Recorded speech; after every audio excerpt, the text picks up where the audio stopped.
our next panelist is Susan Gilmore.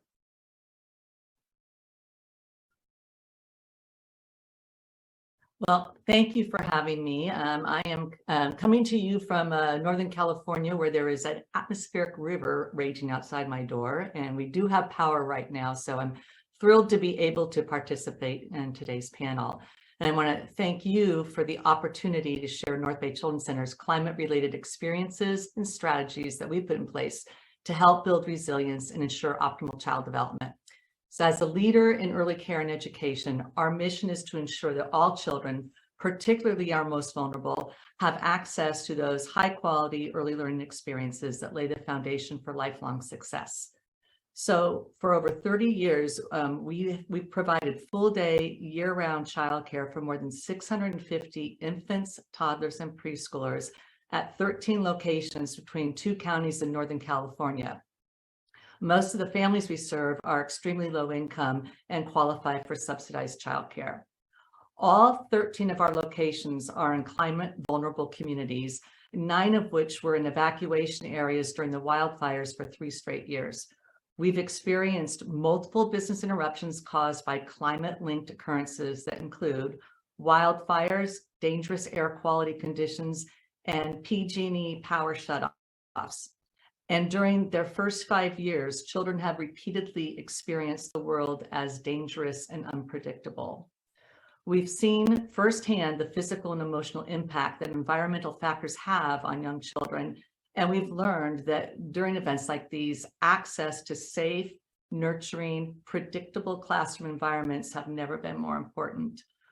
NBCC is building long-term sustainable solutions to mitigate the effects of climate change. Our goals are to raise awareness, build resiliency, and to inspire children to grow up to be stewards of the planet. Our children hold the hope for the future. And these solutions are managed within 3 categories: facilities, processes, and practices.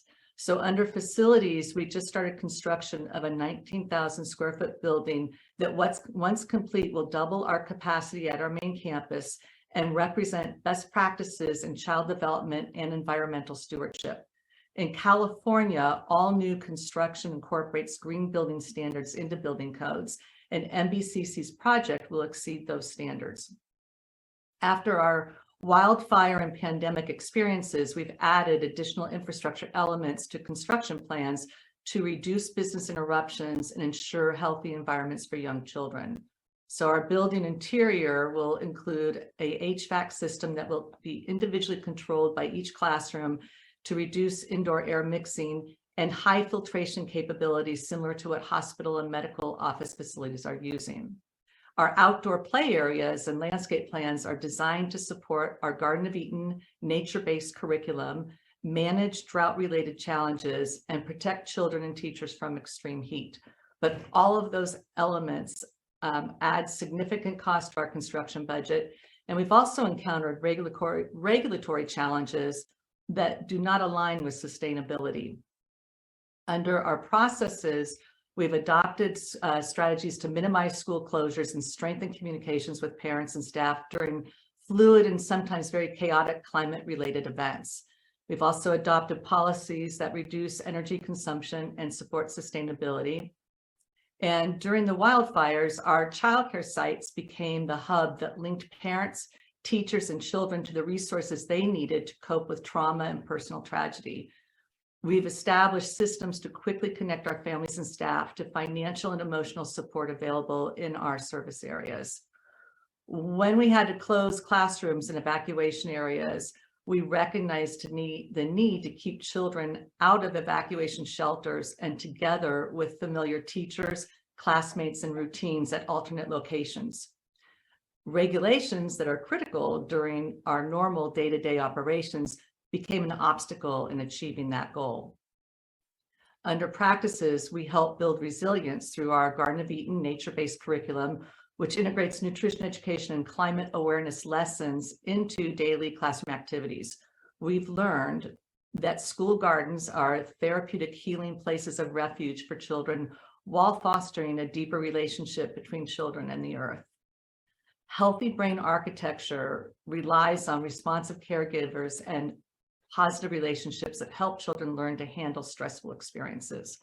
NBCC has been able to utilize recent ARPA funding to provide ongoing training in trauma-informed care for all of our classroom teachers. So what is our call to action? So our nation's fragile childcare system needs more resources to navigate through climate-related events. It's difficult to access the funding needed for infrastructure improvements, implementing sustainable practices, and providing ongoing training for our teachers who become the first responders for our children and families during climate-related catastrophes. We need to review policies and regulations that are not in alignment with sustainability, conservation, and climate-related challenges. During the climate-related disasters that we've experienced over the past several years, the infrastructure that provides support for children and families completely collapses. Everything just closes down. The childcare industry needs to be seen as essential, and like school districts, childcare representatives should be included in the organizational structure of each county's emergency operations center. We need emergency procedures for childcare to be written into legislation that suspends restrictive regulations, allowing childcare providers to be nimble and serve the immediate needs of children and families during disasters. We need ongoing funding to support evidence-based programs like NBCC's Garden of Eden that have proven upstream benefits for our broader community. And lastly, childcare is the engine that drives the most basic economic outcomes for children's future development, family resiliency, and our community's economic health.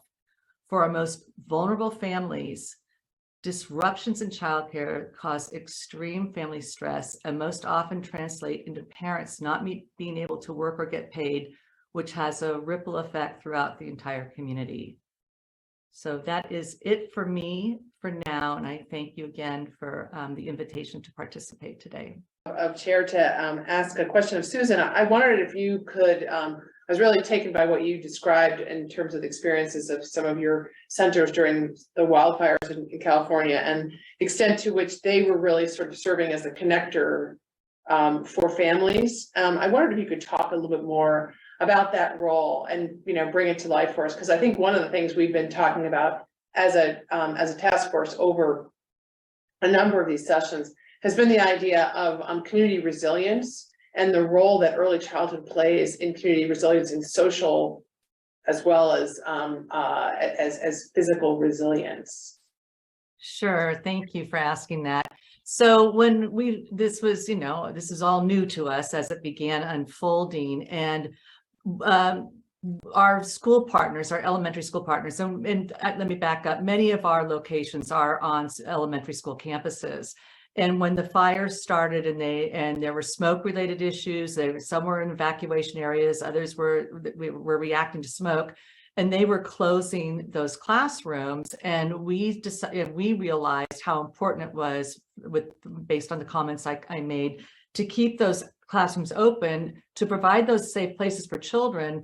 But we were also, that's where we were tracking where every parent, who was evacuated, who lost homes, who needs resources. And we actually created a command center at one of our locations where our leadership teams on a SharePoint spreadsheet was tracking every family. Many of these families that we serve, I mean, they don't own their homes, they're relocating, they were evacuating, they'd gone to evacuation area to another family friend's home, and then they were evacuated, they were in a fire area. So it was really creating a response strategy and knowing where to, keeping track of where these families were. And it was all cell phones, social media, and an app that we now have that we can clearly communicate and provide resources. Many families were without power in evacuation areas, without food,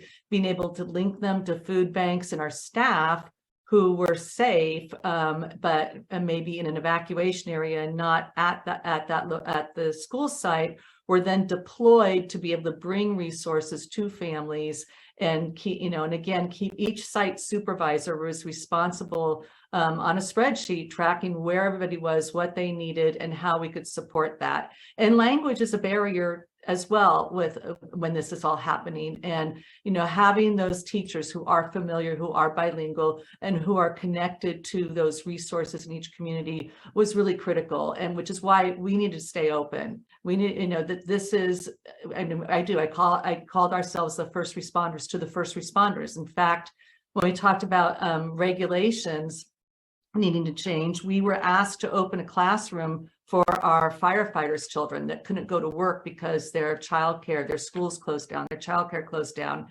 And California licensing said, no, you have to have a licensed classroom. And here we had a vacant classroom in a school. We had lots of classrooms, and that's where we should be able to be nimble, look at what our families need, and say, okay, until this event is over, this is how we're going to provide a safe environment, a nurturing environment, and be able to keep track of our families.